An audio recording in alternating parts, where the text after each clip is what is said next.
Sila Go. po. Yun, Noah.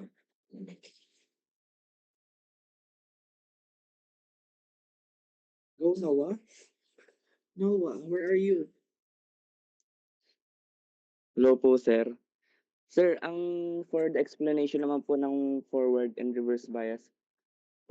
Bias po, nangyayari po siya if yung P-type is naka-connect po sa positive terminal which is the cathode. Then yung N-type po is naka-connect sa negative terminal. Then kaya po nangyayari yung forward bias which sabi niyo nga po, opposite attracts. Then yung pong current po from positive terminal is ina-attract po niya yung N-type sa kabila po ng diode. Then So sa are you reverse bias, referring to the reverse bias? forward bias po which 'di ba po sir 'pag P-type Pag forward bias, ayan.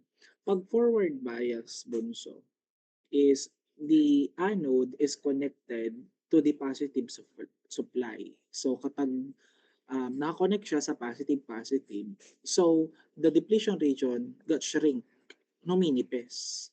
Ano, yun yung dahilan kung bakit nakakapag-conduct tayo easily. Ano, so kapag reverse bias, the positive supply is connected to the cathode of that diode. We all know that the cathode and the anode are the terminals of that diode. Di ba? Ano? Okay, gets. Gets. Okay, next, isang babae naman. Where we start. thank you po. Volunteer? Anyone?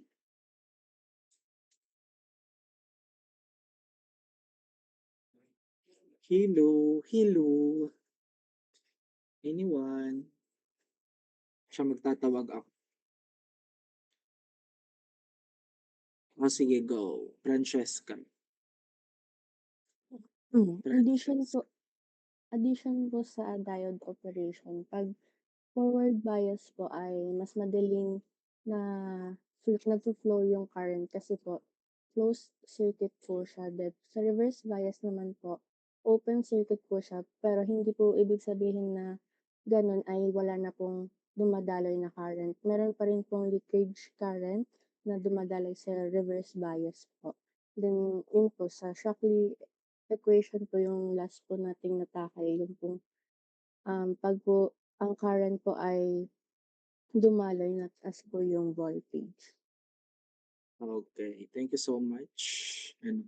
So, let's continue our topic. Ano.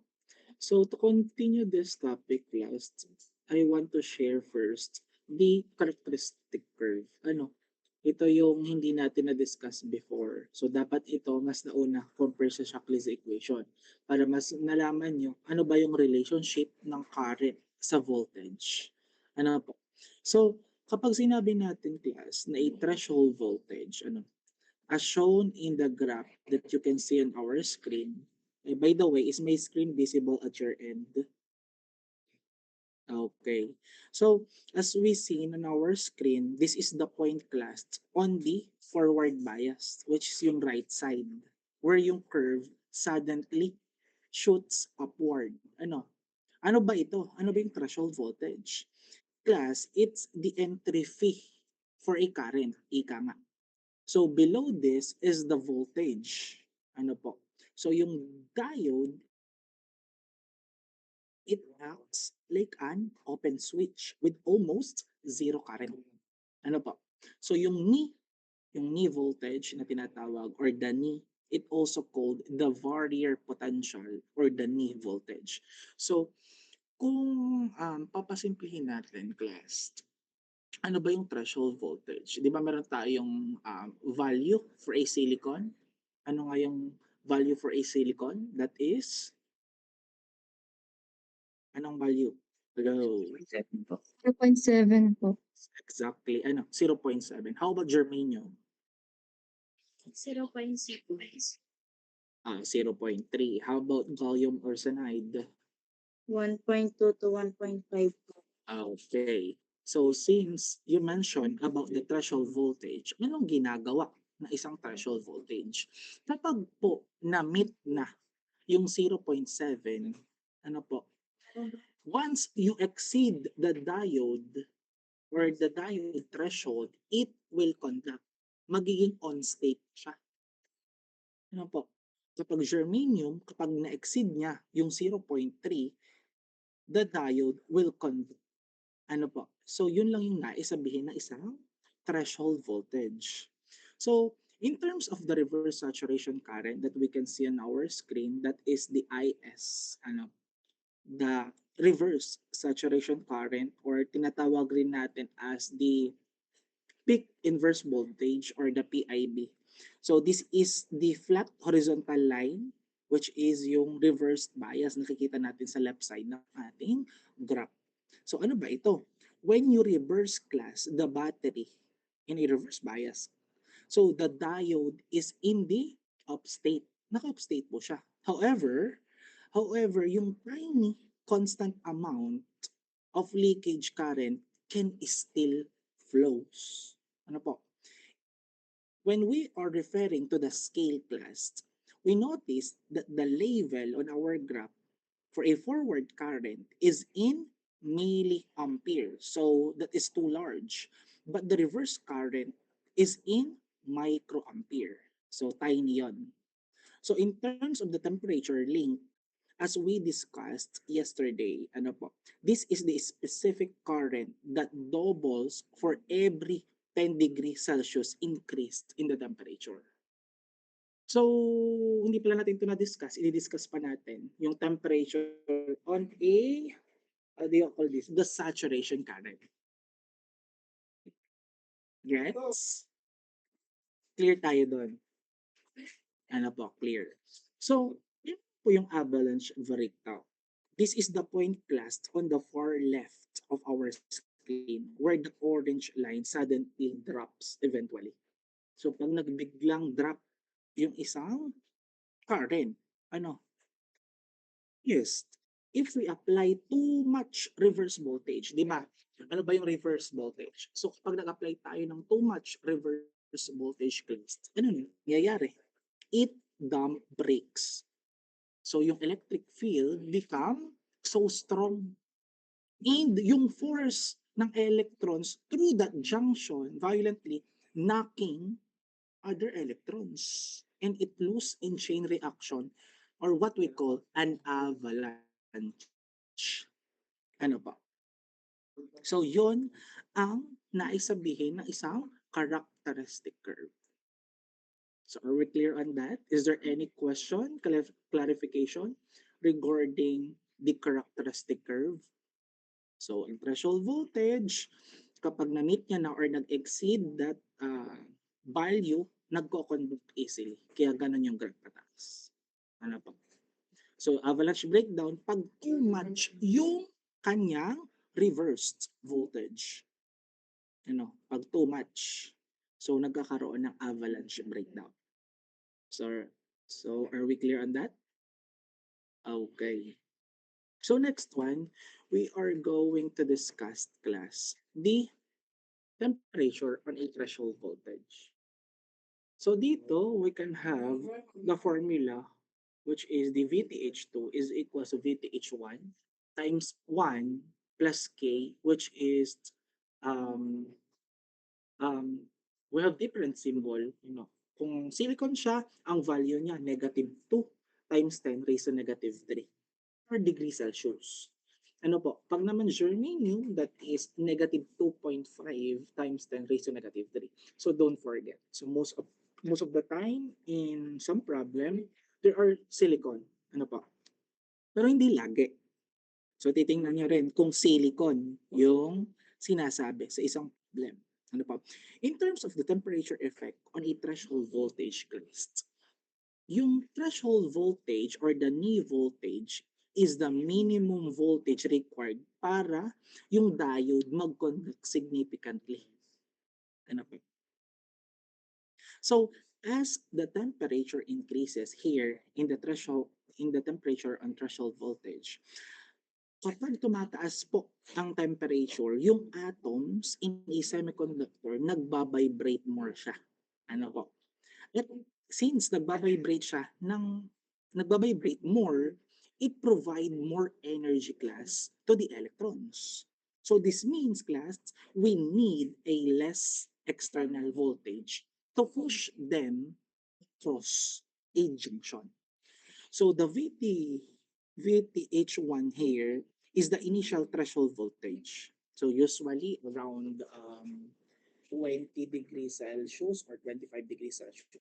So ganun yung mga malimit regarding sa kanyang initial threshold voltage. Regarding the K, that is the temperature coefficient. Ano po? Tatandaan natin na that is the temperature coefficient. So most of the time, it is not given. Okay, it is not given, but ang lang yung given. So maybe it is a silicon diode or it is a germanium diode. Ano po? So yun yung mga given. So ano naman yung T2 minus T1? That is the final temperature minus the initial temperature na given sa ating or as ating problem. So let's take an example here. Sige, select tayo dito.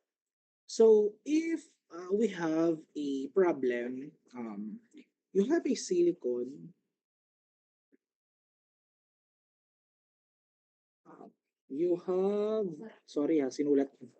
You have a silicon, you have a silicon diode. Ay. You have a silicon diode at 25 degrees Celsius with a VTH or threshold voltage. Wait lang. With a ay, bakit? Ayaw.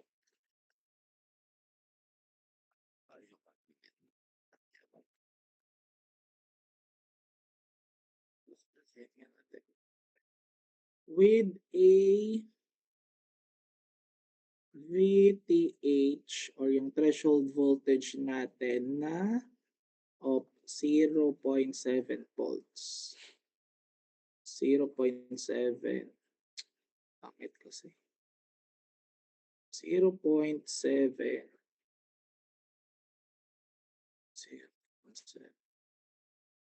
Bakit ayaw?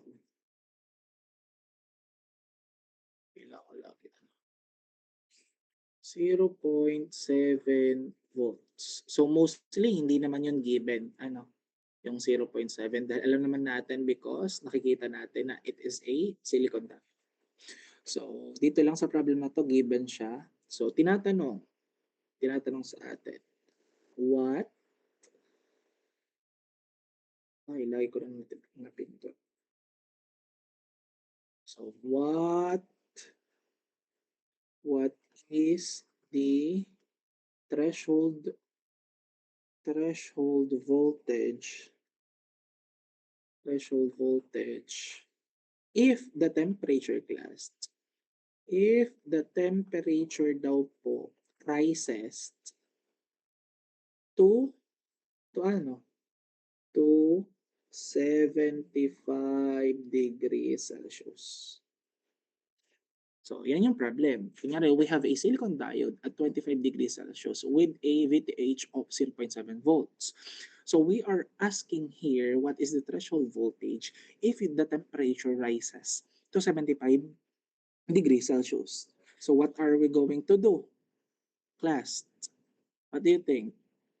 What is our first step here? We are going to, as always, the first step is we're going to identify the variables that is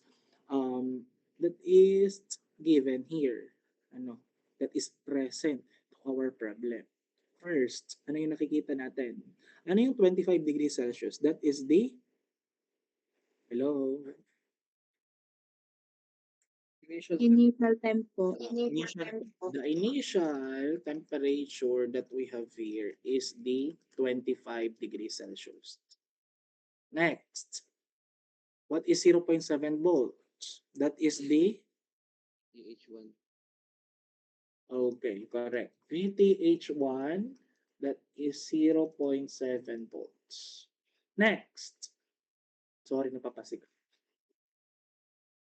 So next, What is our K here?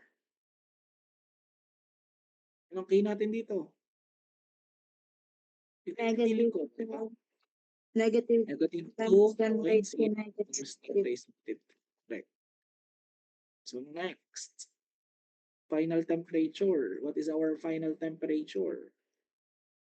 75 degrees Celsius. Celsius. Okay. Meron pa ba tayong nakikita na variable that is present problem? Wala na pa. Meron pa po. Hello? Hello, I need your verbal response so that we can proceed if okay. Okay, wala na po. So the next step is we are going to plot this on our formula. Ano ba yung formula natin? We have the VTH2 is equals to VTH1 times K ano times 1 rather, I'm so sorry, plus K times the final temperature minus the initial temperature. Pindot ko lang. The initial temperature, I'm sorry. Initial temperature. Okay, let's try. So it is equals to what is our first threshold voltage, the initial threshold voltage, which is 0.7 times 1 plus what is our K, that is negative 2.0 times 10 raised to negative 3 times our final temperature is 75 degrees Celsius minus 25 degrees Celsius. So what is our final answer here? Can you compute? 0.63 po. 0.63, ano po siya? Carabao, cow, volts. Very good. Kala ko kasi horse. 0.63 horse pala. So, that's it. We are done with the temperature on a threshold voltage. Gets? Gets. Basic? Basic. Ano po. So next, we are going to discuss ano ba yung temperature effect on a saturation current. Kapag sinabi natin class na saturation current or tinatawag nating reversed saturation current, ito yung tiny na ano, yung gusto ng lahat. Ano yun? Yung leakage. So tiny leakage current that flows when the diode class is in reversed bias. So this is extremely sensitive saan? Sa heat. So hina-highlight natin dito yung classic rule of thumb. Ano po? The saturation current daw po here doubles for every 10 degrees Celsius rise in temperature. So kapag meron tayong 10 degrees Celsius at dinagdagan pa natin ng another 10, nagdo-doubles yung kuryente, the current, the saturation current. So we have a formula here which is IS sub 2 is equals to IS sub 1, which is the saturation current or the final saturation current is equals to the initial saturation current times 2 raised to the final temperature minus the initial over 10 degrees Celsius. Are we clear on that? Clear? So may nakita kayo dito, sample. If we have a 30 degrees Celsius and the initial temperature is 30 milliampere, kapag tumaas ng 10 degrees Celsius, magdodoble ang ating kuryente, the saturation current. Kung tumaas pa ng another 10, dodoble ulit yung ating saturation current. So yun lang yung naisabihin ng temperature effect on a saturation current. Gets? Gets? Hello? Yes po, sir. Okay, gets. Opo. So let's try, have some problem here. Let's try ng slide. So let's try. Okay. So kunyari, a diode class, meron ba tayong diode? Has a leakage current,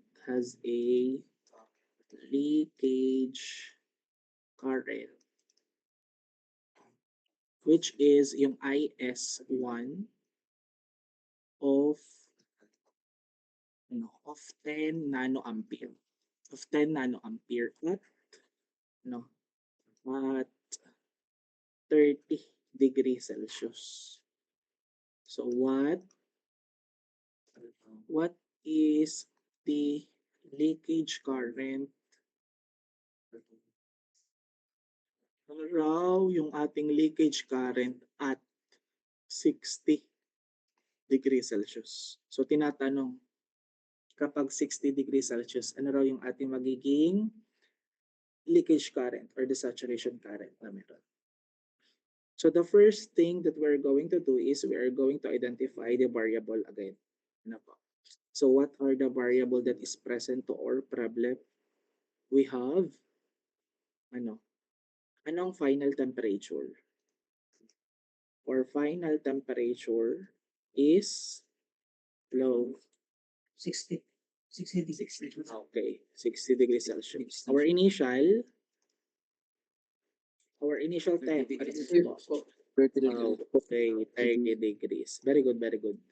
So, meron pa ba? Meron pa ba? Hello? Hello? Yung saturation current. Current, which is saturation current. IS1, ano siya? 10 nanoampere. 10 Okay. So, meron pa kayo nakikita na hindi ko nakikita? Wala na. Okay. So, the next step, we're going to plot our formula. Ano nga uli yung formula na meron? IS2 is equals to IS1 times saan po? 2 raise an final temperature minus initial temperature over 10 degrees Celsius. So let's try. Equal. Anong IS1 natin? That is 10 nanoampere. Times 2 raise. Ano bang final temperature? That is 60 degrees Celsius minus 30 degrees Celsius over 10 degrees Celsius. So what is our final answer here?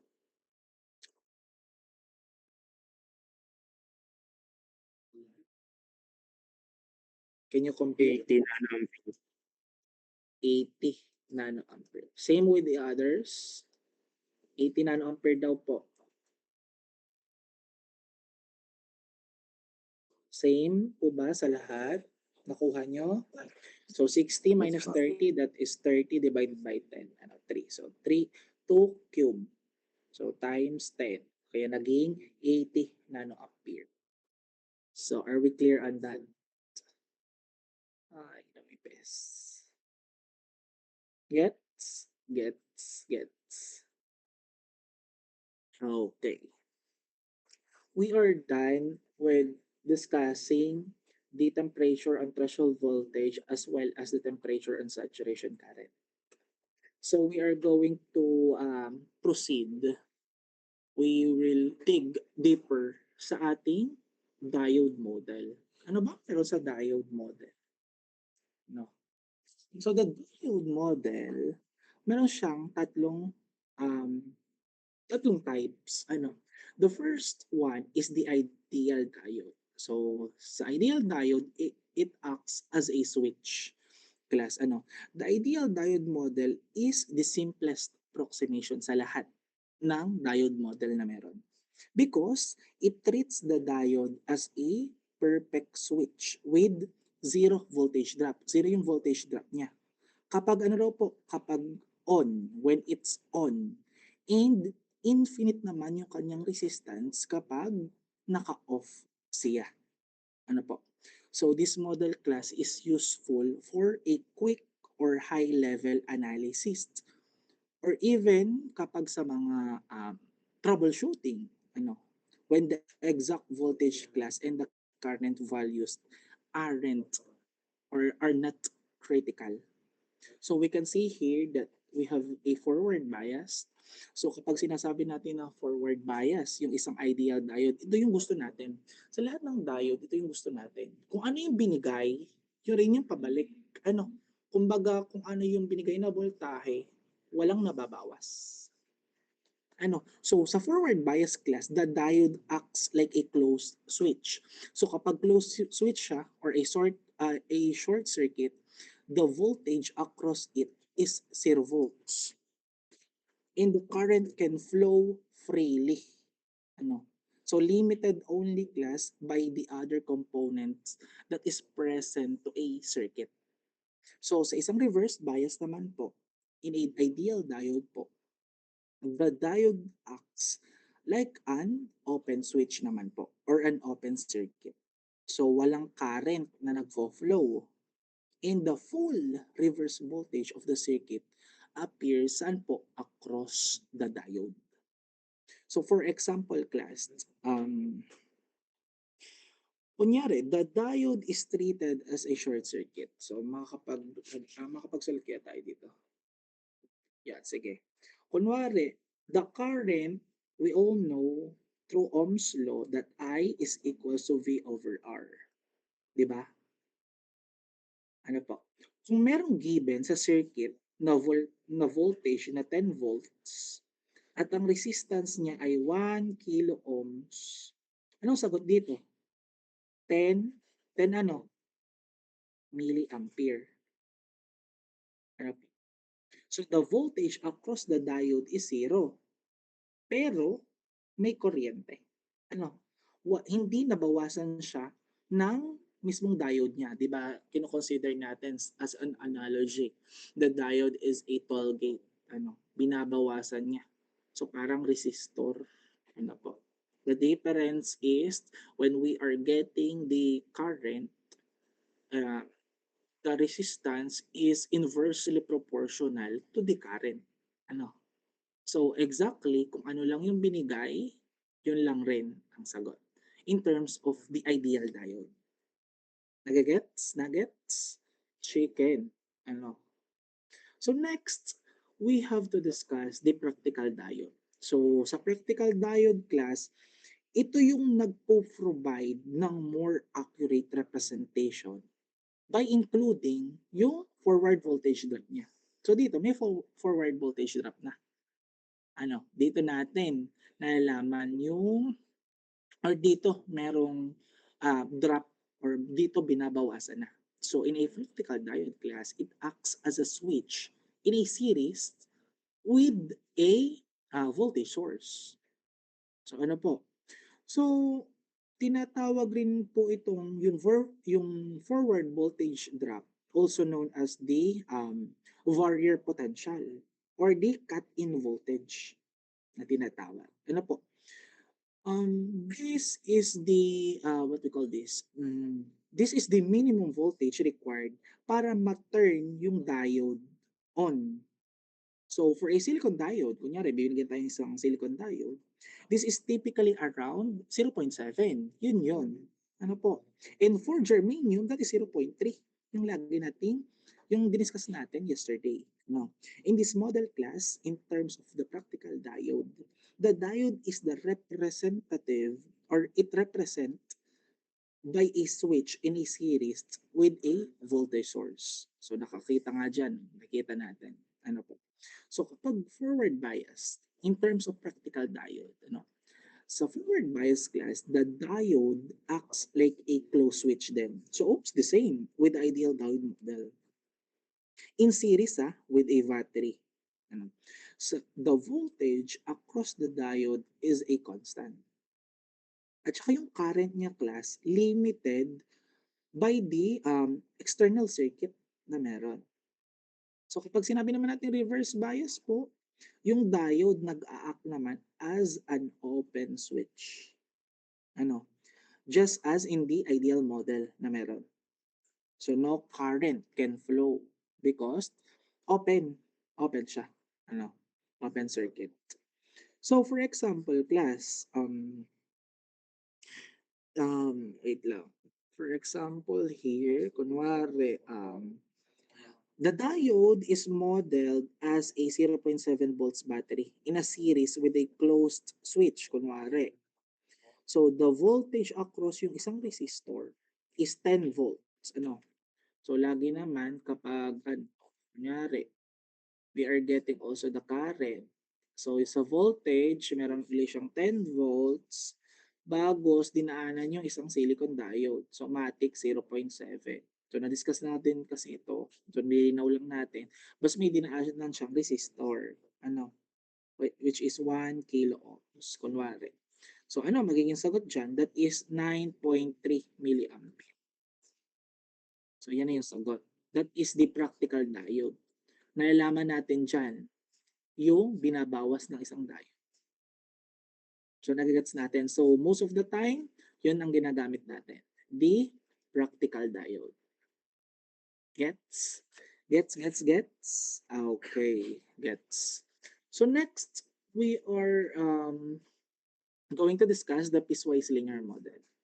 In terms of a piecewise linear model class, it acts as a switch, a voltage source, and a resistor. Ano? So tatlo yon sa isang circuit. So pag pinagdugtong-dugtong natin. So the piecewise linear model class, ito yung most accurate of the three approximation.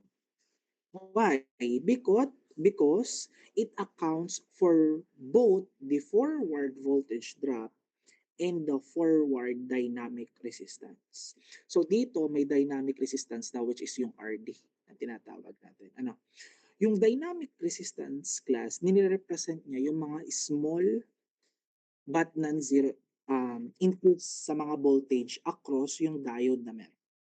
As the forward current increases, so it is the slope class ng isang forward bias portion ng isang IV curve. So kunyari, sa isang forward bias, ay didiscuss natin isang forward bias in terms of the piecewise linear model.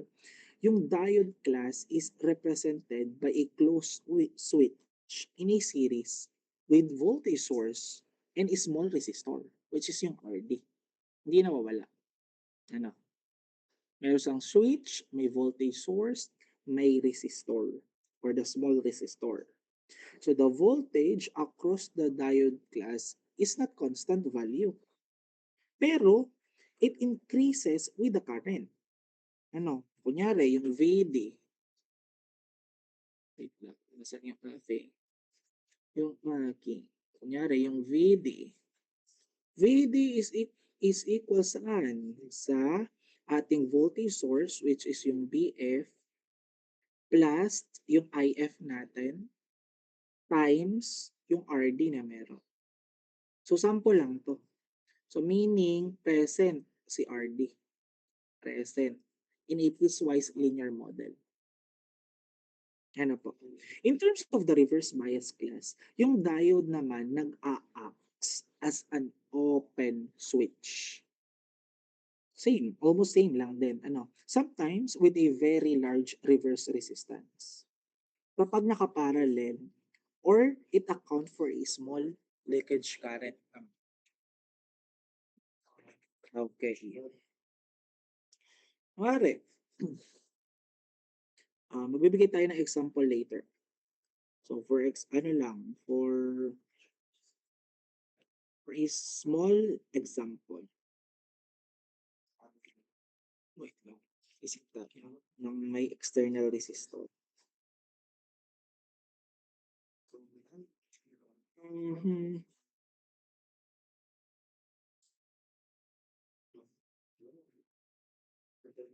Kung wari, sa resistor natin, hindi lang naman mismo yung dinaanan ng small resistor, may resistor din na dinaanan. Kunyari, itototal natin yung resistance. Our total is equals to, kunwari meron tayong 1 kilo ohms plus 20 ohms. Ano? So, matik, 1,020 ohms yan. So, kunwari, we are getting the current. I is equals to, since this is a piecewise linear model, the voltage is, kunyari, 10 volts minus yung dinaanan niyang silicon diode, which is 0.7. And yung R total, so dito, tinotal natin yung lahat ng resistor naman. So, 1,020 ohms. So, sample lang naman to. We have 9.3. 9.3 dito over 1,020 ohms. So, what is the answer here? Hello? That is 9.12 milliampere. So, parang ganun lang yon. So ito, syempre we are getting the voltage drop. Ano? So kung ito total natin, para malaman natin yung voltage drop, um, to get that, ano yung ating BF? Ang BF natin yung forward voltage drop. Ito yon. No? So, ang hinahanap natin dito ay voltage across the diode. Yun yung VD. Voltage across the diode is equals to voltage drop or forward voltage drop. Anong value nun? 0.7. Diba? Because silicon, yung ating example. Plus, ano yung current natin? That is, ano yung meron sa current? 9.12. Ano? That is 9.12 milliampere times, ano raw yung RD natin? Ano ba yung RD? That is the, yun yung small, ito, diba? Ito yung small resistor na inad natin kanina. So magagets nyo later kapag may circuit na mismo yun. So tinatry lang natin kunin yung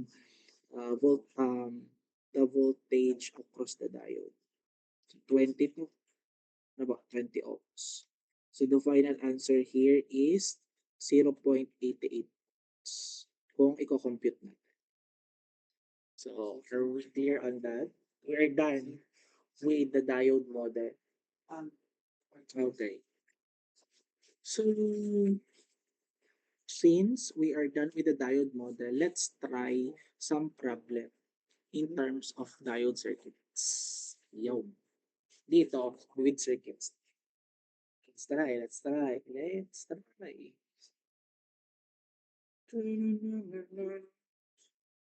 Ayoko niyan. Pangit. Ayoko ng pangit.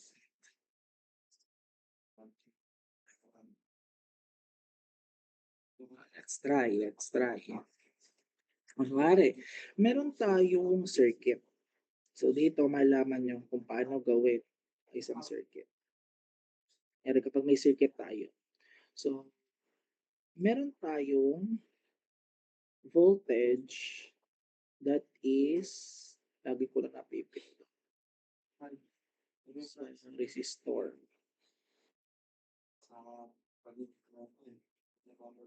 So, resistor.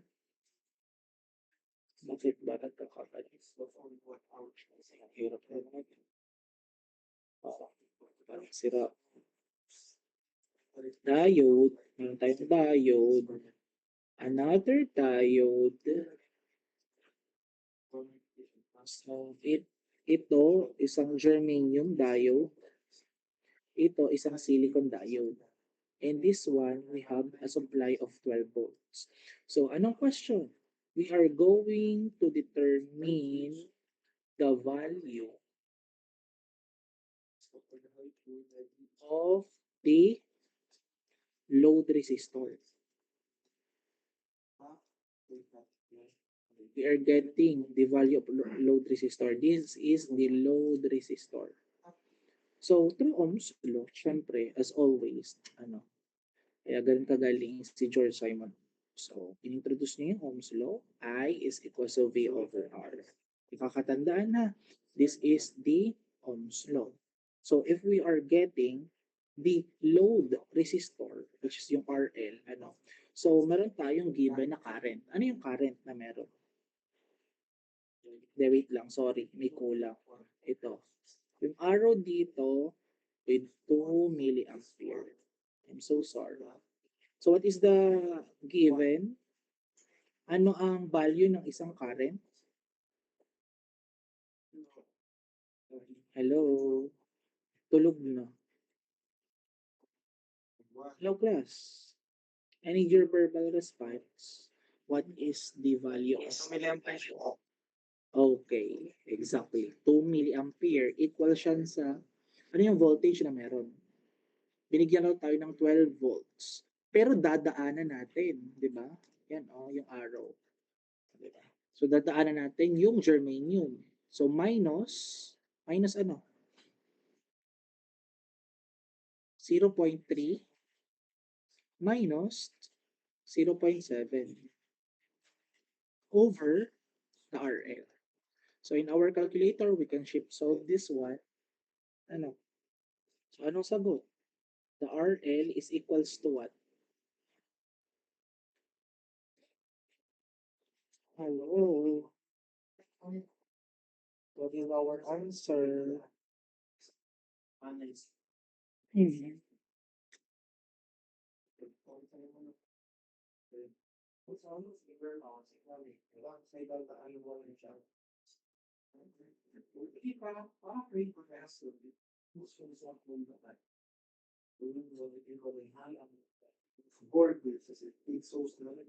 Hello. What is our answer? Nakatulog na tayo. Ang sagot? That is, okay, may ganito almost na sa exam nyo. That is diode circuit. What's our answer? That is 5.5. Ano? 5.5 kilo ohm. Kilo of Okay. Very nice. We're done with the...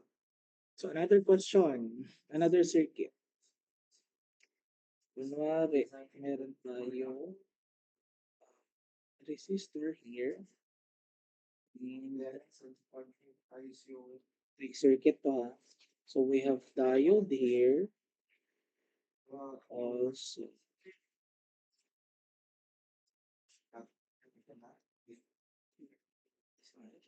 Kahit naman. Sige nga.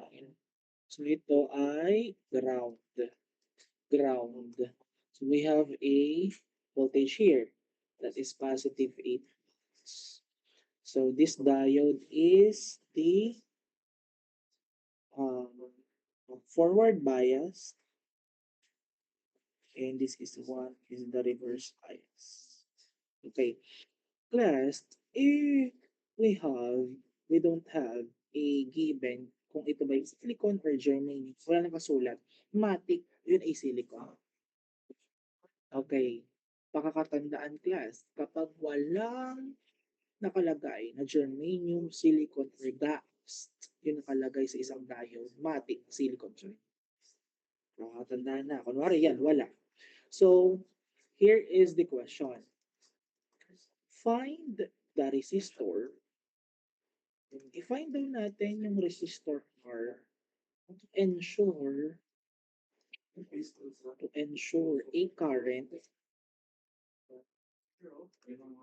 of 20 milliampere through on diode. The on diode. So both diodes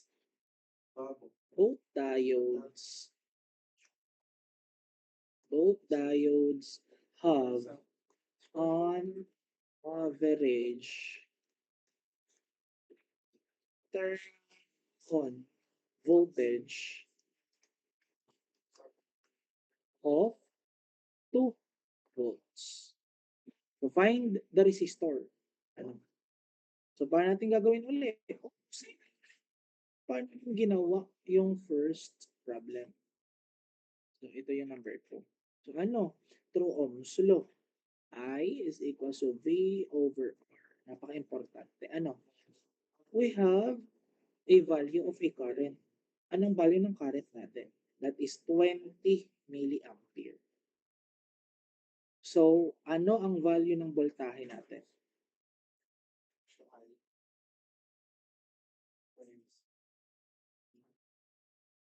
Plus dalawa yung diode natin. Pero both diodes have an average turn-on voltage. Pareho raw sila. Both diodes raw, magko-conduct yan kapag ang voltage niya ay 3 volts.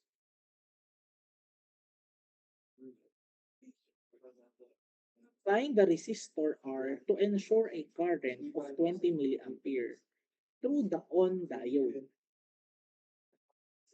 So, anong nangyayari?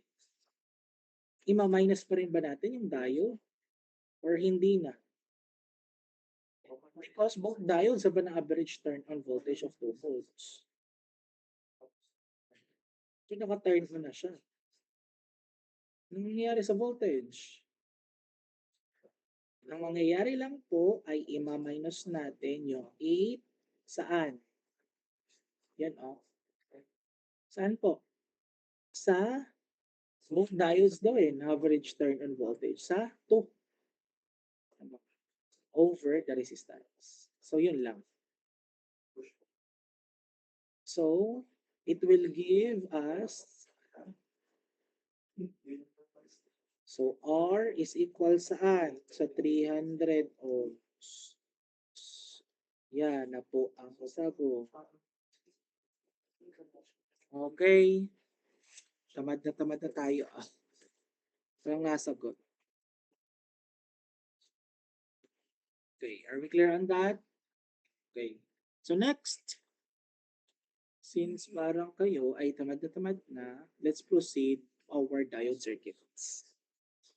Walang any questions, clarifications, or violation? There's none? Wala po, sir. Okay, thank you so Wala po, much. sir. So we are going to proceed to our application. We are done with the diode itself. Galing, congratulations. You are done with the diode. And we are now proceeding to the diode circuits. So the first thing that we're going to discuss is the clippers. That is the first diode application that we have here. Ano, the diode circuit, which is the clippers. Sinasabi dito, class, that clippers are networks that employ the diodes para maklip away portion of an input signal. So, para maklip daw natin. So, without distorting the remaining part of the applied waveform. Kunyari kapag may waveform tayo, so pag kinlip natin yung portion, parang napapanot lang. Parang ganun. Pero nandun pa rin yung mismong waveform niya. So the diode clipper class circuits are essential saan sa mga electronics para mag-shape or mag-protect ng isang signal. Tatandaan nyo. So they use class as a one-way conduction property ng isang diode to clip or even to cut off a portion ng isang AC waveform that goes above or below a specific voltage level. So kapag hanggang dito lang pala po ang voltahe at sumobra, they clip. So yun ang tinatawag na clippers. Ano po? So they clip it. This is done class without distorting the rest of the signal. So merong reasons yan kung paano gamitin yung diode clippers. First thing is through what we call the over voltage protection. The first one is through over voltage protection. Bakit po? Bakit isa to sa reason or main reason na ginagamit natin sa diode clippers? Because the primary use of the clipper circuit ay i-protect niya yung mga sensitive electronic components from damaging the voltage spikes or the transients. So kapag sumosobra yung spikes ng voltahe, ginagamit natin itong diode clippers. Sineset din natin class yung clipping level na meron. Ano po? So the circuit class ensures that that a voltage never exceed a safe limit. So for example, a clipper can be used para i-protect yung isang digital input sa mga high voltage analog signal. So kaya isa sa main reason that we use the diode clippers through a over voltage protection. Over voltage protection. The second one here we have, the second is through the waveform shaping. Waveform shaping. Sa isang waveform shaping class, the clippers are used to intentionally modify yung isang shape niya, ano po, of a signal for various application. So, yun po, yun yung dalawang main reason we used a diode clippers. Ano po? Next, we can see here the series clippers and the parallel clippers. So kapag series positive clipper, so meron nakikita kayo dyan, the series positive clipper and the series negative clipper. In series clipper class, here, series. In series clipper class, the diode is connected in series with the load resistor. Na-connect siya sa isang load resistor. This is the load resistor, this is the load resistor. So the output class is taken across the load na meron. Across the load. Okay. So, kapag series positive clipper, tatandaan nyo class kapag series positive clipper, yung diode ay oriented to block the positive of the input signal. Pag sinabi niyang series positive from its word positive, kiniklip niya yung positive. Diba? Nakikita nyo to. This is our waveform. This is our waveform. So ito yung series positive. The positive side is clipped. So, nakiklip, and then yung negative side ay nandoon pa rin, present. So, ganito siya. Same lang yun. So, yun yung series positive. Kiniklip na yung positive side. Pag series negative, ito yun. Kiniklip naman niya yung negative side. So, the diode is simply reversed from the positive clipper. So, this configuration blocks the negative half cycle and it passes the positive half cycle. So the output is a waveform with a negative peaks cliff off. Naunawaan po? Naunawaan. So gets. So sa parallel, sa isang parallel clippers class, parallel naman, almost same lang. Sa parallel negative, kiniklip yung negative din. Sa parallel positive, kiniklip yung positive. The difference is yung kanyang, anong tawag dito? Tamo, yun lang yung pagkakaiba niya eh. Di ba? Class, the component. Yung pagkakaayos ng isang component. Po? So sa parallel positive clipper class, yung diode is oriented to clip the positive half cycle. So, the same lang. So during the positive half cycle class, yung diode ay naka-forward bias. And it acts as a short circuit as always. Effectively, nilimit niya yung mga output voltage na malapit or near sa zero. Or the diode's forward voltage drop. Maaring 0.7 for a silicon, 0.3 for a germanium. So So during yung negative half cycle, yung diode ay naka-reverse bias. In terms of parallel positive clipper tayo So it acts as an open circuit. So sa isang parallel negative, clipper, yung diode naman natin, the diode's direction is reversed. Reverse yung diode. So, difference rin yun. Kung sa parallel positive, that is forward, dito naman naka-reversed yung kanyang diode sa parallel negative. Pakakatandaan. Because this circuit clips the negative half cycle. So, during the negative half cycle class, ano nangyayari? The diode is forward bias. And shorts out, ano po yung shorts out niya? Yung signal. So, during the positive half cycle class, yung diode naman ay open. So, since open to, it allow a full positive signal para mag-pass through. So, gets? Basic. So gets pa as of the moment. Okay. So next we have the bias clippers. Sa isang bias clipper class, it adds a DC voltage source. Dito naman meron na tayong voltage source. So kanina, load resistor at diode lang. Dito sa bias clipper, meron ng voltage or the DC voltage source. Or even, pwedeng battery. Ano?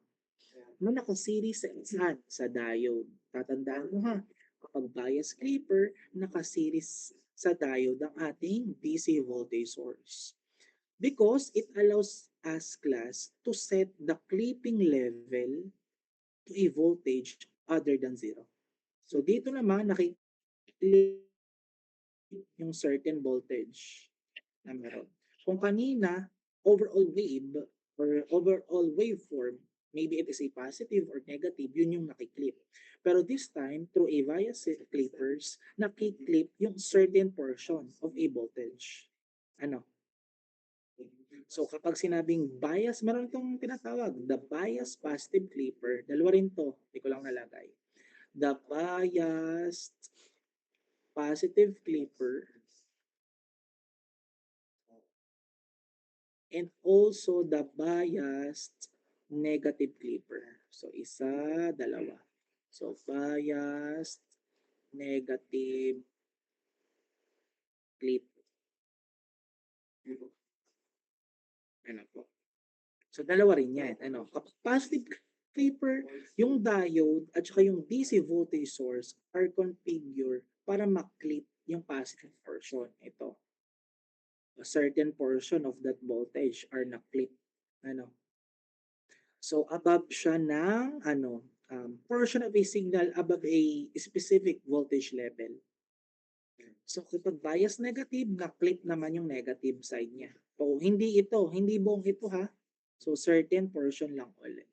Same with the bias positive clipper. So the bias clipper, we are adding a DC source in a series with a clipping diode that changes class yung effective forward bias of a diode. Ano po? So clear tayo sa clippers. Hello. Hello. Yes po, sir. Okay. Since we are done with clipper, we are going to discuss the plumber. Ano ba? Ano po? Pero before ko i-discuss yung clipper, I want to share regarding the clipper. Before I proceed to the clamper ha. The clipper circuit class, yung kanina, is primary function is to clip or remove part of signal's waveform. So tanda naman natin, nire-remove niya yung part ng signal's waveform. Yun yung ginagawa ng isang clipper. So it's circuit design class para ma-prevent natin yung signal from exceeding a predetermined voltage level. So bakit may ganito? Because class, in early history, yung clipping circuit po ay tinatawag nating slicers at the time. So were initially implemented using the resistor and the diodes kapag clipper ang pinag-uusapan. So the earliest form were essentially half-wave rectifier, which is, ano ang half-wave rectifier? Which is the simplest form ng isang clipper.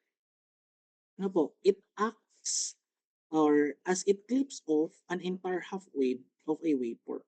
So through the development class, we use these clipper circuits or the use of these clipper circuits evolved alongside the development of a diode and transistors. So hindi siya pag-iwanan because the addition of a DC bias voltage to the circuit allows us, engineers like us, para mag-set ng clipping level to a precise value other than zero. It greatly expand the application na meron. So ang early patents nito class in the technical reports regarding this is such as one by sino nga to?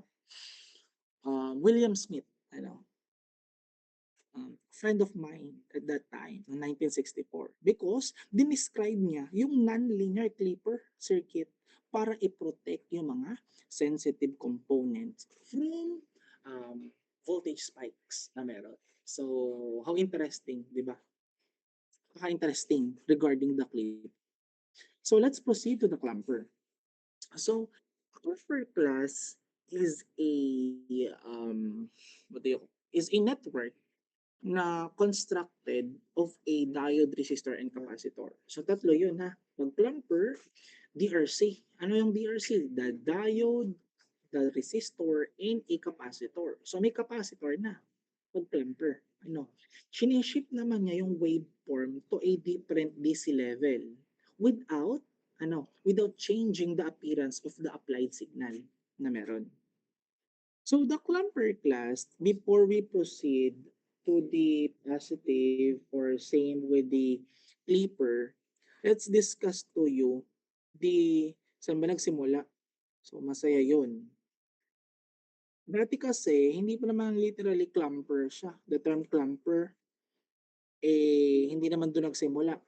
Because yung function niya talaga at that time is a DC restorer. Nire-restore niya yung mga direct current. So it became prominent class in the early days of a television or a video technology na meron noong una. Di ba, in early television receivers, yung video niya class, yung video signal niya class, kailangan clamp because kapag kinlamp natin yung class, nagkakaroon ng reference voltage to properly set yung black level at that time na isang image. No, kailangan i-clamp natin yon because it gives us a reference voltage para maset natin yung black level ng image. This was crucial at that time for accurate image reproduction. Ano? So ginagamit natin yung clamper for a DC restorer. Ano? In terms of the development of this clamper class, yung fundamental circuit, we used a capacitor, diode, and resistor was a simple and effective solution at that time. Because the capacitor class charges to the peak of a AC signal. And na-stored natin yung voltage or it stored the voltage and then used para ma-shape yung entire waveform na meron. So the latter advancement, ini-include yung bias clampers na meron. Wherein yung external DC voltage source allows for clamping to a level other than a 0 volts. Ano? So yun na sabihin the development regarding the clamper.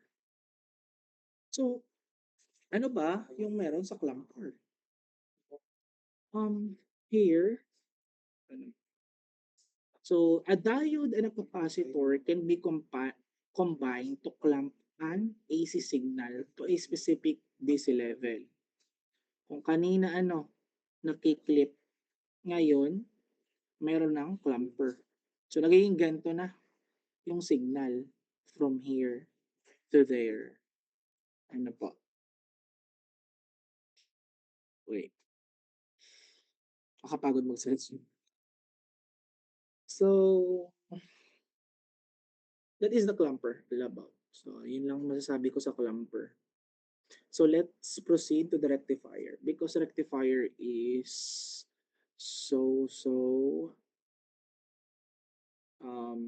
madami siyang pag-aaralan tayo, formula in rectifier. So, let's proceed to the rectifier.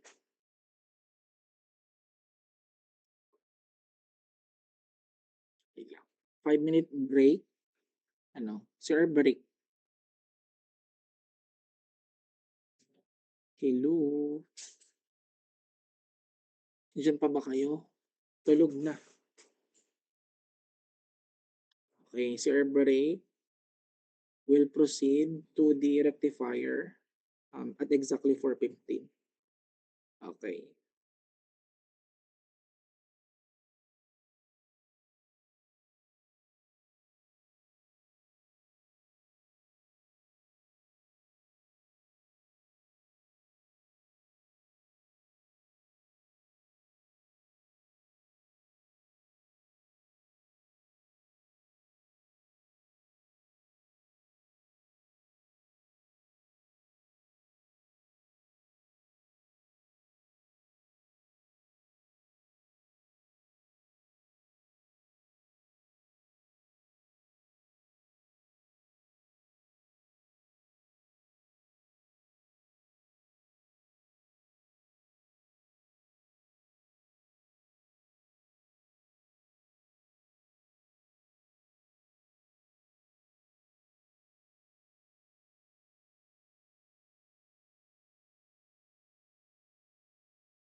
transformer. Ginagamitan to ng isang transformer with a center tap on its secondary winding. So dalawa yung kanya pong diode. So kapag dalawa yung diode niya, that is a center tap rectifier under the full wave rectifier. So during the positive half cycle nito, yung one diode class, nagko-conduct yun. During the positive half cycle of this, nagko-conduct yun. And during the negative half cycle of this, the other diode conducts also. Ang galing, ano? So it routing the inverted signal in the same direction through the load. So ang galing ng isang center tap. Amazing, right? How about the bridge rectifier or a bridge type rectifier? Pag sinabi nating class na bridge type rectifier, this is the most widely used na isang type ng isang rectifier. Why? Because it uses 4 diodes.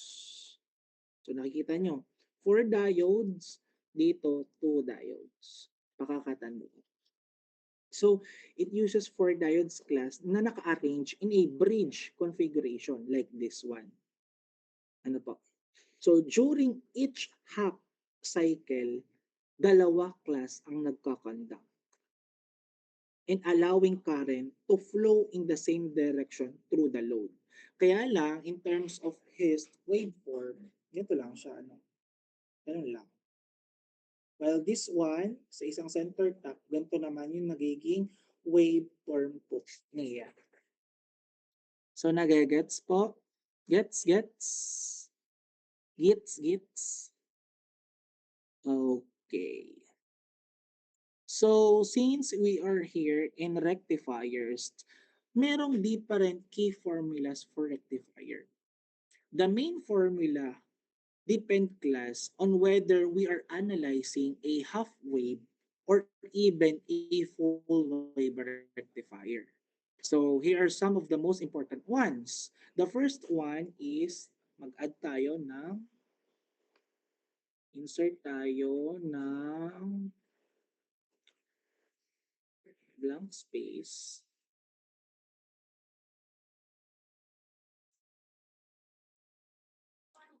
So the first, sorry, excuse me. The first formula that we're going to use or we're going to calculate is the average DC voltage. The first one, the average DC output voltage or the VDC. Or tinatawag natin din as the V average. So maalinman kung ano yung makita nyo. Ano. So anong formula niyan? This formula class, it calculates yung average DC voltage of a pulsating output waveform. Kapag half wave siya class, tandaan. Kapag half wave rectifier, the formula for VDC, when we are finding the average DC output voltage, is equals to the maximum voltage or the BM over pi. How about for full wave? The full wave rectifier, the formula for that is VDC is equals to 2 times the maximum voltage over pi. So, yun lang yung difference. Kapag full wave, may 2 na po. So, yung BM class is the maximum or the peak value ng isang input AC voltage. Tatandaan. So, as we can see, yung full wave rectifier class produces twice the average ng isang half wave rectifier, which is why it is more efficient. Ano po? Nagagets? Nuggets? Chicken? Ano? So, next, we are going to solve number 2. Ang next formula, we have root mean square or the RMS. the root mean square. For the root mean square class or the RMS voltage, so kapag nakakakita kayo, ito rin yung tinatawag natin as the VRMS. Ano, kapag nakakita kayo ng VRMS. So kapag half wave po ang ating sinusolve, kapag half wave rectifier ating sinusolve class, the formula for this, when we are getting the root mean square of a voltage, that is VRMS is equals to the peak voltage or the maximum voltage over 2. Ay simple lang pala, yun lang. How about for full wave? For a full wave rectifier naman po, meron tayong VRMS na equal saan? Sa peak voltage or the maximum voltage over square root of 2. Shit, yun lang pala. Simple as that. Ano po? Next. This one, yung third natin, hindi naman siya formula. Ano? This is what we call the rectifier efficiency. So wala siyang formula. Discuss, isama ko lang din. Rectifier efficiency. So anong sinasabi lang ng isang rectifier efficiency class? Efficiency is ratio siya ng ng DC output power sa isang AC input power na naka-express as a percentage. So it is measured class how effective yung isang rectifier convert the AC power into useful DC power. Kapag siya ay half wave, most of the time, shit, kapag half wave po siya, half wave rectifier, so the maximum theoretical efficiency would be around 40.6%. That is the percentage or how efficient the half wave rectifier is. Okay. So for full wave rectifier, we have 81.2. So pakakatandaan. So for full wave rectifier, we have a rectifier efficiency that is equals to 81.2%. So, nais lang sabihin na full wave rectifier is more efficient as always compared to half wave rectifier. Okay. So the fourth one, we have the ripple factor. Ano ba meron sa ripple factor? So the ripple factor is it denotes class or innotate as the gamma. So parang ganun yun, parang Y style. Ano, di ko lang maayos. Pangit. Ayoko ng pangit. Yan, parang ganyan. Gamma, parang Y style. So class, anong naisabihin ng isang ripple factor? The ripple factor measure class yung amount ng isang AC ripple. Ano yun? Yun yung mga unwanted fluctuation na nangyayari. And it remains in the DC output. So, ang naisabihin lang na isang ripple factor, kapag mababa ang isang ripple factor, it indicates a smoother or purer DC signal. Yun ang gusto natin. Kapag mababa ang isang ripple factor, dahil nga, this ripple factor measure yung mga unwanted fluctuation sa isang DC output. Okay. So, to solve the ripple factor class, we have a formula which is the gamma is equals to square root ng ano po, yung nakuha nating BRMS over VDC squared minus 1. Lahat po yan ay kasama sa square root. Ano po? So, sa isang half wave, para magkaroon na kayo ng idea, sa isang half wave rectifier po, the ripple factor or the gamma is approximately 1.20 most of the time. So, syempre, solve nyo pa rin yan for sureness. Minsan, iba-iba yon depende sa masosolve nating VRMS or the VDC, which is the average DC output voltage. So for full wave, we have an approximation or approximately around 0.482.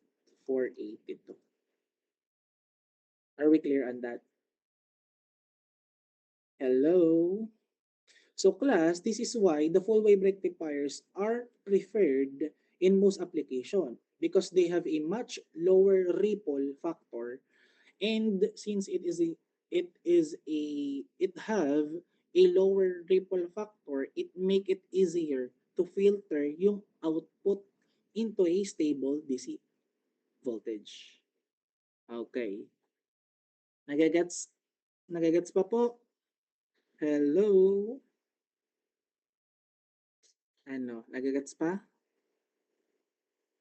Hello, hello, hello, hello. So let's try to solve. Try nating isolve sa isang half-wave rectifier yung lahat ng formula na meron dito. Simple lang naman yung formula eh. So parang gagawin lang natin, isa-substitute lang natin. So let's try. Kunyari, meron tayong problem number 1. The problem states that kung an AC voltage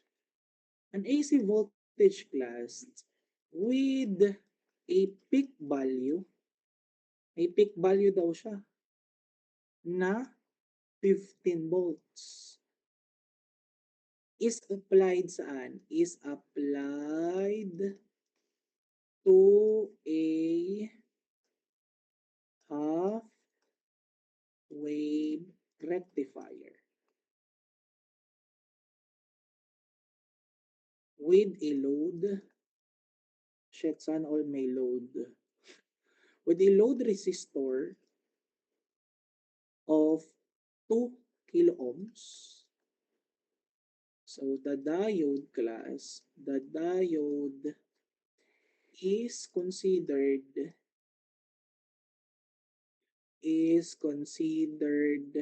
ideal. Ideal yan ha. So calculate the following.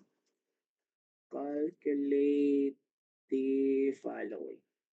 So ang una, we are going to get the yung average DC voltage.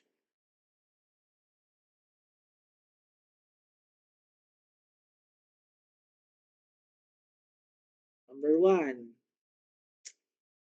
A pala. Ang A natin, the average DC voltage, which is the VDC. Letter B natin, which is the average DC current, which is IDC. So parang almost style VDC lang naman yun.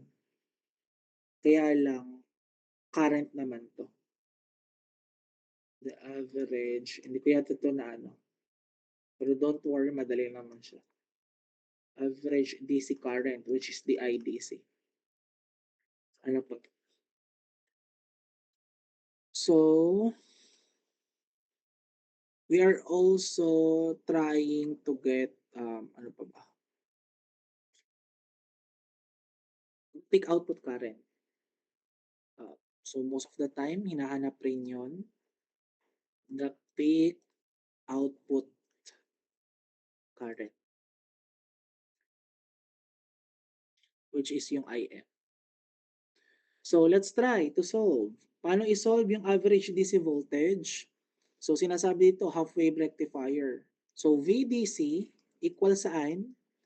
Sa maximum voltage. Ano yung maximum voltage na meron sa atin? Yan, the peak value, which is 15 volts. So, this is for letter A, ha? So, 15 volts over, ano ba pag half wave? Over ano?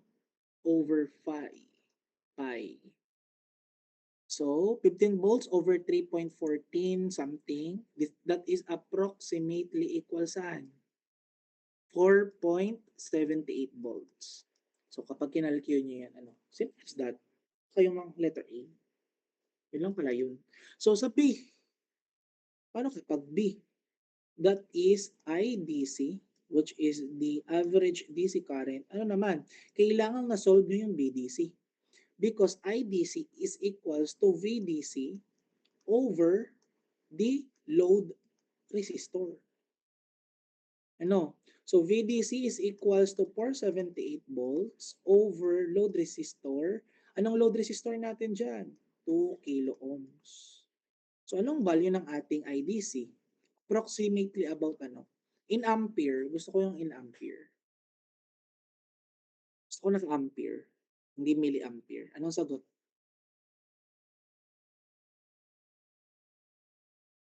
Sige, i-milliampere nyo na. Para hindi na kayo mag-ano. Ano? 2.39 po. Okay, correct. 2.39 ano? Carabao? Milliampere. Okay. 2.39 po. Okay, correct. Thank you, thank you. So last, letter C. We're going to try to solve for the peak output current, which is the IM. Kapag IM, almost same lang din ng Ohm's law. Ano yung nasa taas? That is BM. Same lang. Ano? IM, BM over saan? Sa mismong load resistor. Yan lang. Ano ba ang ating peak voltage? That is 15 volts. Ano ba ang ating load resistor? That is 2 kilo ohms. So what is our peak output current? The peak output current is equal to how many milliampere? 7.5 milliampere. Okay, 7.5 7.5 milliampere. Okay, thank you so much 7.5. for those who are answering. Correct. So we are done with half-wave rectifier. So let's try for a full-wave rectifier.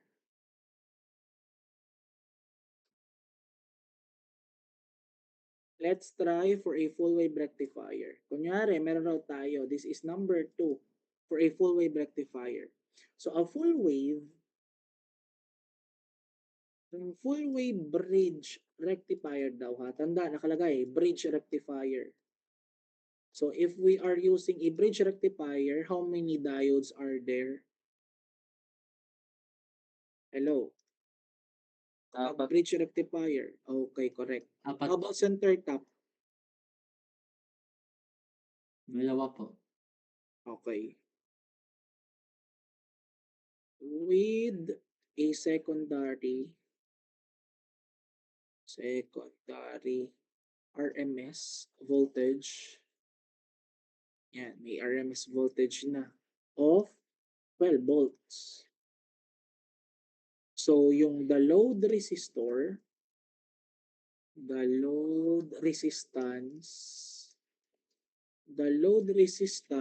is 1 kilo ohms. So, assuming the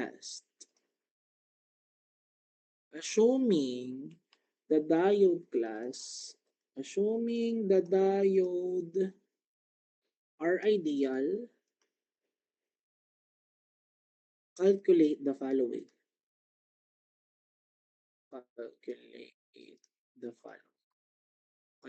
Okay, ang letter A.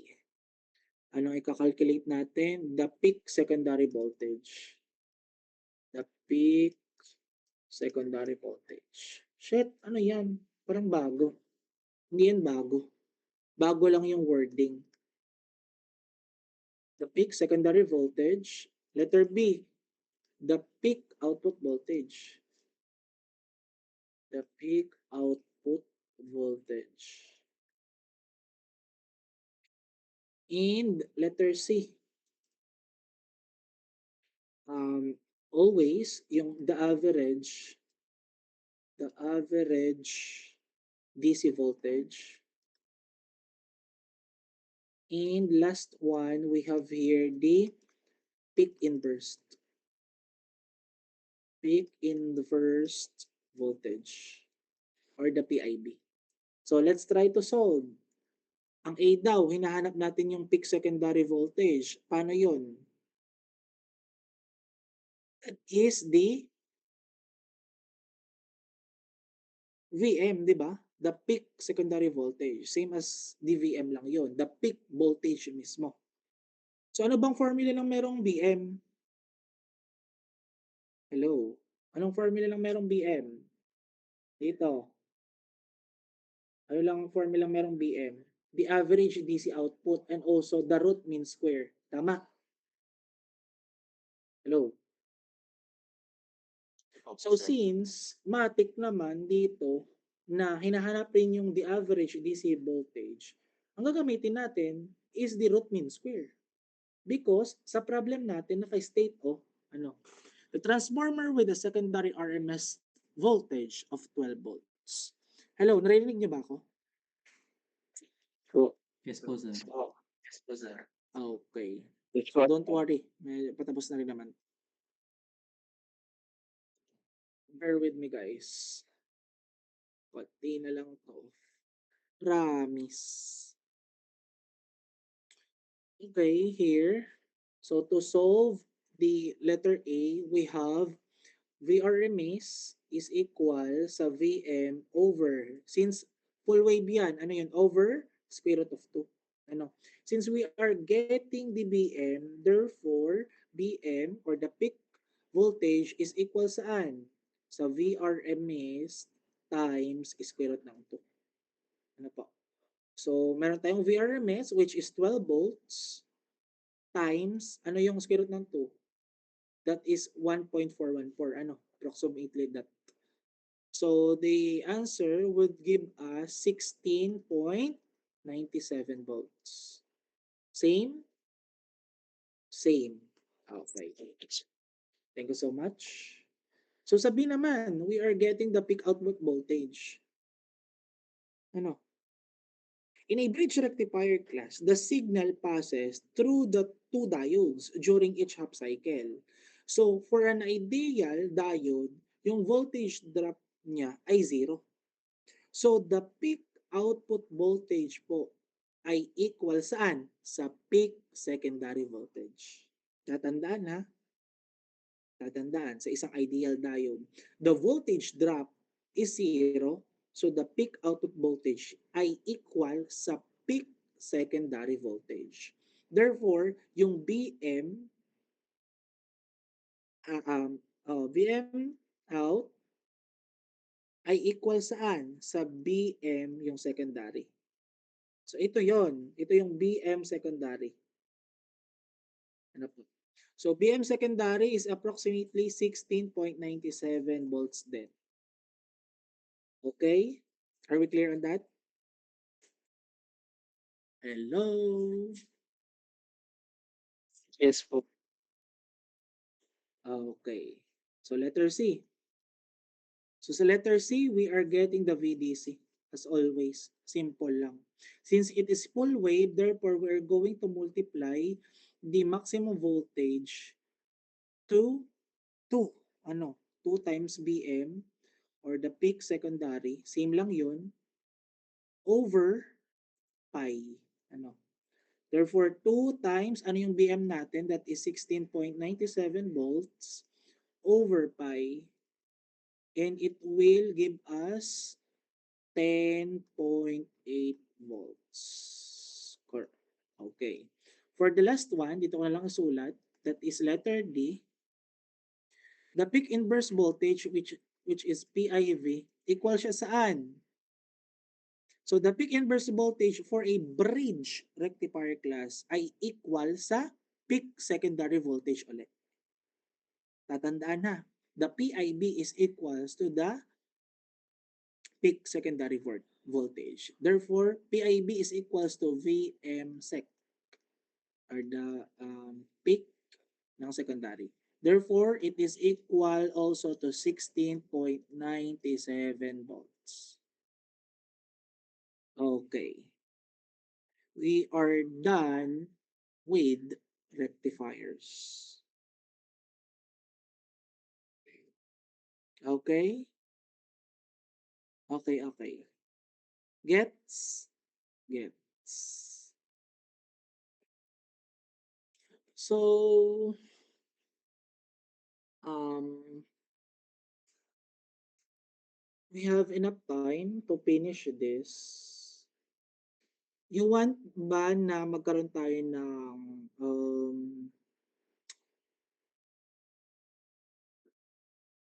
wait lang.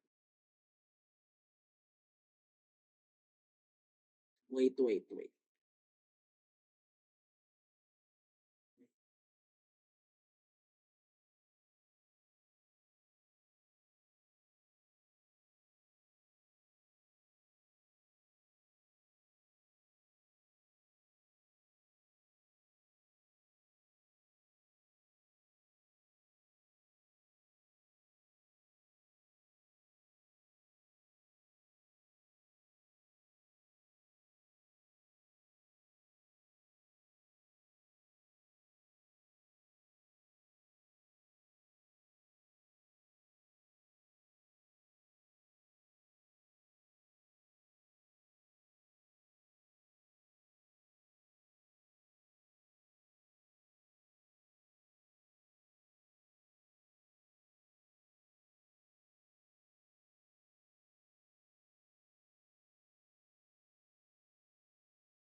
Hello?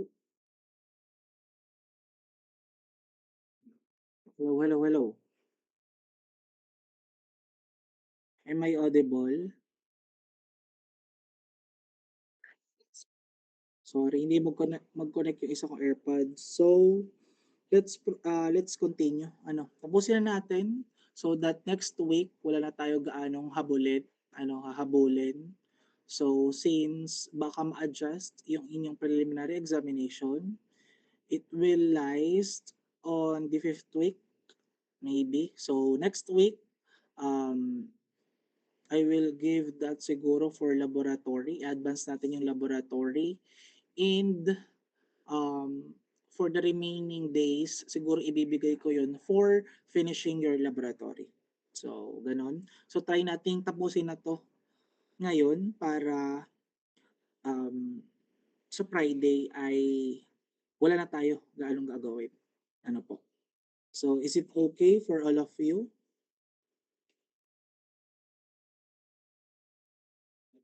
Okay. So, let's continue. Let's have a sample problem regarding sa isang ripple factor. Para mas makita nyo din kung paano sinosolve ang isang ripple factor. So, let's have a new slides. Ano po? Okay. So, we have a third problem, which is, this is a half-wave rectifier also. So, kunyari, this is the third problem. So, a half-wave rectifier class has an output with peak voltage a peak voltage class, which is yung VM natin, of 20 volts. So i-find daw natin yung RMS voltage and alin? in the ripple factor. So, yun lang pala. We're going to calculate first the RMS na meron. So, the solution. So, the first one is we're going to calculate the RMS voltage, which is the VRMS. We're looking for the RMS voltage or the VRMS. So, for a half-wave rectifier class, the RMS voltage is half of the peak voltage. So, VRMS is equals to the peak voltage is BM over 2. So ano ba yung BM natin? That is 20 volts over 2. So ang ating VRMS ay 10 volts. So napakadali. Basic. So for number 2, we are calculating for the average DC voltage. Why? Because when we are going to compute for or we are calculating for the ripple factor, we need to solve for the average DC voltage. Diba? So we need the average DC voltage to calculate class the ripple factor. So the average DC voltage or the VDC class is equal saan? Since it is a half-wave rectifier, that is the peak voltage divided by pi. So the peak voltage is 20 volts divided by pi. So the answer would be approximately around 6.37 volts. Tama? Tama? Tama. So last, we are going to calculate the ripple factor. So for the ripple factor class or the gamma, it is equals to the square root of the VRMS over, so VRMS over, wait lang. So VRMS over the VDC, which is the average DC voltage squared over 1, minus 1. Ano po? So it is equals to, ang VRMS natin daw po, that is 10 volts over, ano ang VDC natin? That is 6.37 volts squared minus 1. So anong binibigay ng ating calculator? It will lead us to approximately ilan? So 1.9. pa, that ripple factor is a unitless. Walang unit siya. So approximately 1.21. 21. 1.21. So again, the ripple factor or the gamma is unitless. Okay. So last for computation is full wave rectifier. Last. Then after nun, special diodes na.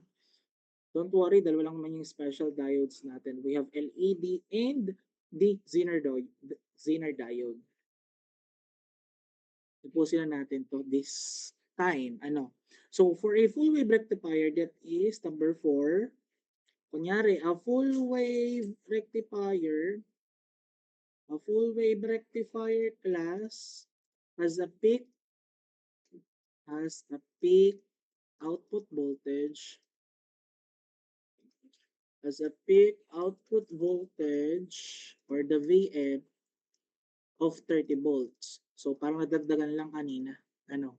Find the RMS voltage, same kanina, but this time this is a full wave in the ripple factor. So try nyo on your own while I am solving for this para malaman nyo kung paano gawin. So first, we are going to calculate the VRMS again. Yun ang pinakauna. VRMS is equals to VM since it is a full wave rectifier. Therefore, the denominator is square root of 2. So our peak voltage is 30 volts divided by square root of 2. So the answer would be 21.22 volts. So sana same din sa inyo ano. Number 2, we are going to calculate the average DC voltage to find the ripple factor. Ano? The VDC is equal saan? Sa 2 bm since it is a full wave rectifier divided by saan? Sa pi. Ano po? So 2 times 30 volts over pi. So it will lead us to 19.1 volts. So since we have a RMS voltage as well as the peak output voltage, the DC voltage, we can get the ripple factor. So gamma is equal, sorry, hindi nagkakabit. Gamma is equals to square root ng VRMS, which is, diretso na natin, 21.22 volts over, anong VDC natin, 19.1 squared minus 1. So anong equal niyan? Anong sagot? That is approximately equal to 0.48. Amazing. Galing. So, nakuha niyo rin? Same answer? Okay. Okay. So we are done with some of the application of diodes. And we will proceed to the special kind or special diode na meron. So the first thing na meron dito is what we call the light emitting diode. So an LED class is a semiconductor device that emits light when an electric current passes through it in a forward direction.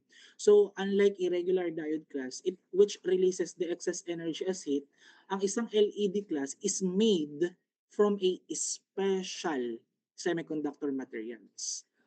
So yun nga sinasabi ko sa inyo, like yung LED, like yung gallium arsenide or indium gallium nitride. Nagre-release siya ng energy as photons or light. So yung mga nakikita natin kapag tinatapat natin yung ating mga remote sa TV, it releases energy as photons or light. So ang semiconductor material is a gallium arsenide. So gallium arsenide yung ginagamit doon. So sa ating light emitting diode. Ano po? So the history of a LED begins, class, with the discovery of phenomenon called the electroluminescence. Doon nag-start yun. Which is, yung meaning nun, emission siya ng light from a material when an electric current is passed through it. Ano po? Tanda ko pa kasi, class, because around 1907, one of my friend, which is Henry Joseph Brown, isa siyang British radio engineer at that time. So, he was the first to report the effect of a electroluminescence. So, ba't ko alam? Because he noticed that various silicon carbide, which is yung carborundum kung tawag sa isang crystals, nag-i-emit yung class ng yellowish light kapag yung voltage ay, kapag ina-applyan to ng isang voltage. This was the first known observation of an LED. Though it had no practical use at that time. Wala pa siyang use.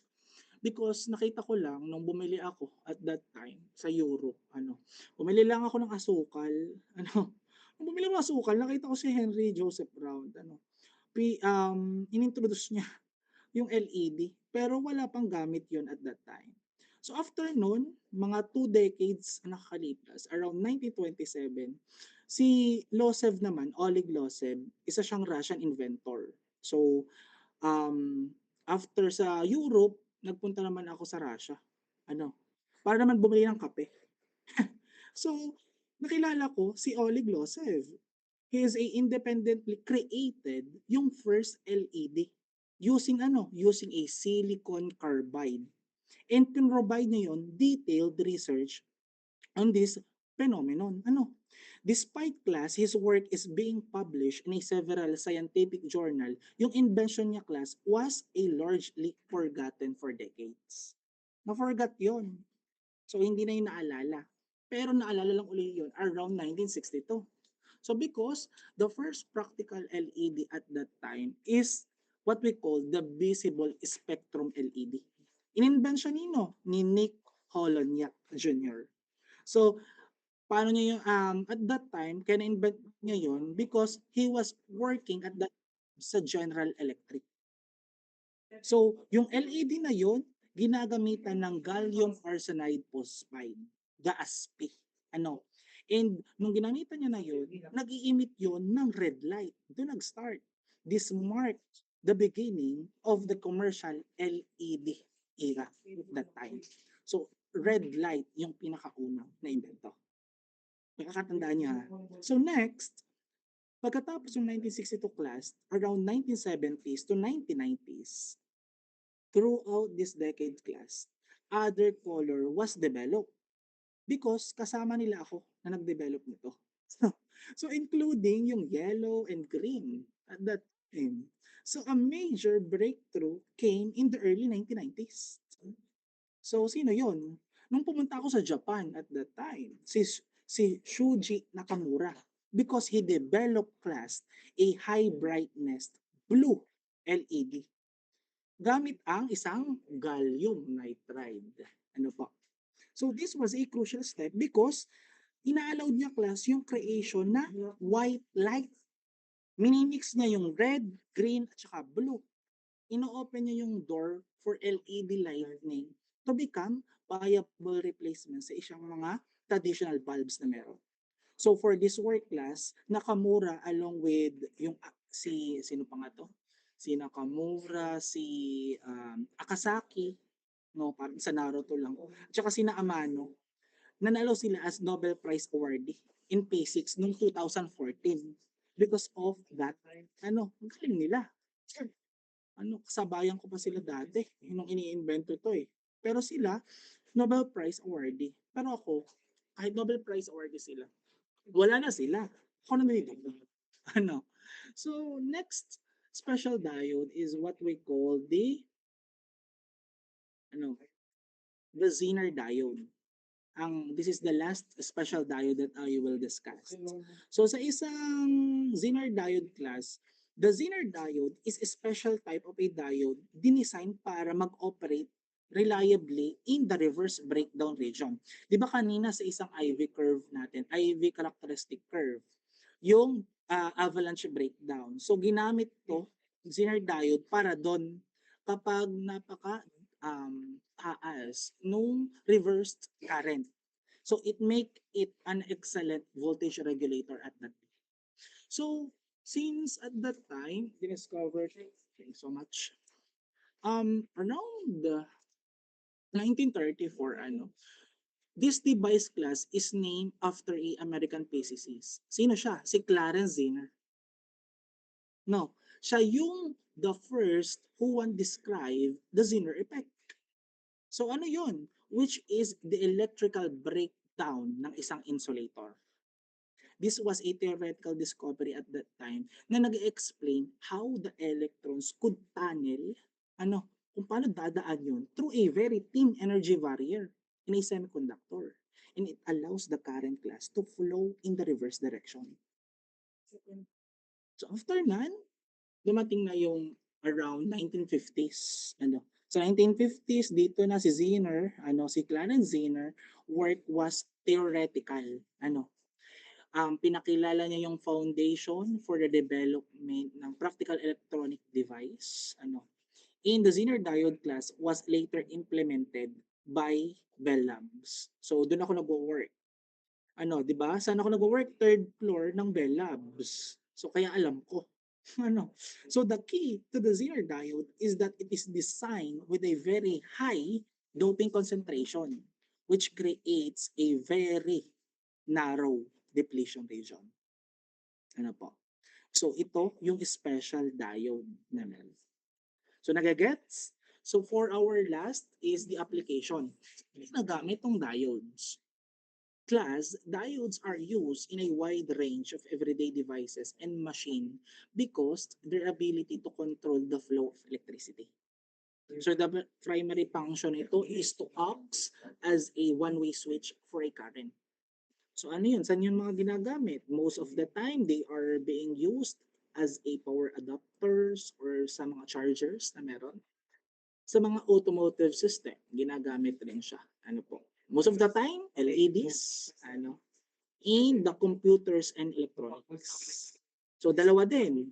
Meron pang remote controls and even radio communications. So maraming uses ang isang diode. Ano po? So I think that's it. We are done with diode and diode application. So much information, I think. Ano? Wow.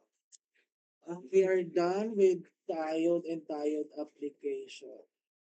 I'm so tired and also I think you are so tired. Ano? So much information. After nito mag-EML, mag-basketball. Oo. Kaya si Jaja.